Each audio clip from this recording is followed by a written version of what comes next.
I am at the International Dementia Conference, and I did tell you that I was going to do some live Facebooking from the event when I find things interesting enough to tell you about. So I've just met Kimberly, and she has been filling me in on the actual standards in aged care for, let me get it right, LGBTI inclusion. Yeah. Now, if you're there listening to this right now, please type any questions you have or thoughts in, because we can answer them right now. And otherwise, if you're not there now but you watch this back later, still type your thoughts and comments in, because we can actually start a discussion on this, which is a really great place to start a discussion. Yeah. Okay. Let's go with that. Anyway, this is Kimberly. Kimberly told me something really important about the requirements of support in aged care for this area. Yeah, so essentially what happened a few years ago was the government recognised that LGBTI aged persons were a special needs group. So what they then said was that if an aged care facility is in receipt of government funding, then they need to make sure that their practices are inclusive of the LGBTI communities. And of course, so what we do is we provide training around awareness of who the LGBTI are and what their special needs are, what their lived experiences have been, which is the reason for their special needs. And so for this particular cohort of aged people, they've had quite difficult lives just because of who they are. And that means that they tend to be very distrustful of how they'll be treated. And so although they may have been in relationships and been out for decades, when they go into aged care, they go back in the closet because they're fearful of how they'll be treated. So that's the reason that we provide training to aged care facilities to help them meet those needs, but also to be compliant with that government strategy. So do you have any sort of idea on whether that sense of fear comes from other residents or staff support, or is it a whole? It's really both. So many of these people in these communities, this particular cohort of older people, have lived in very inclusive communities like in Sydney and Darlinghurst or Potts Point or somewhere like that. They've never really lived outside of that area. So they're both fearful of the general public, so other clients, but they're also fearful of anyone who has, that they need to interact with when it comes to service provision. Okay, so fearful that if I reveal that this is my partner, that when my partner goes into your facility, that you treat him or her badly. Right. Because that's been their experience, right? Yeah. It's not to say that aged care facilities would do that these days, but that's certainly been the past experience of these people, so that's what they're fearful of.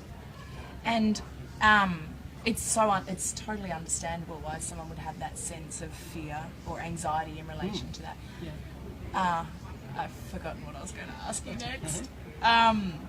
So what Kimberly is doing, she's part of a project that actually trains. You tell them. Yeah, so we train direct care providers and their management in understanding who the communities are, what the community's lived experiences have been, and why that makes them a special needs group. And then we start on the more practical aspects of, so how do I now make this organisation more inclusive? So very practical things around language, don't use the word spouse because, for instance, a lesbian couple can't be married, so why would you use the word spouse? So language, intake processes, particularly for trans people, sometimes they're not sure which box we need to tick here, So there's lots of very practical ways to make the organisation operate in a different way that conveys to the people that we're talking about that the organisation is inclusive. Wonderful. And something that I found actually quite challenging that Kimberly told me before is that at the moment there is no way of mandating or being able to tell for sure whether facilities are being inclusive and supportive of the LGBTI needs, and that through the accreditation process, if the accreditor says yes, this facility is being inclusive, or no, it isn't, there's actually no way to assess that. Yeah, well, so that's changing in the sense that there's an audit process that happens now. So as part of that audit process for aged care facilities, what happens is that someone comes and checks that this Right. process is being done. Oh, wonderful. I mean, we've got a long way to catch up with facilities, obviously, for that to happen.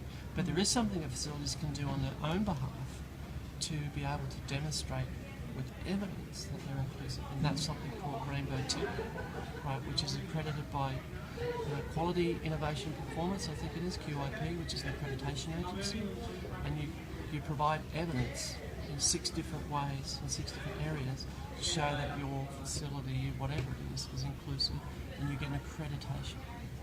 Right?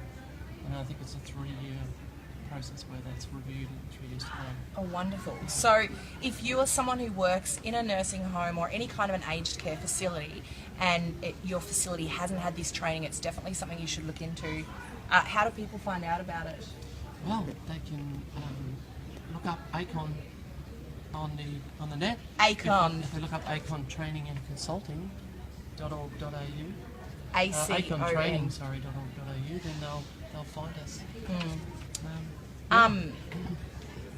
Wonderful. I keep having questions and then pop into my head and then they're gone. Okay, that's okay. So anyway, I might think of more things to I ask. think we've covered plenty. Maybe others will have questions. Thank you.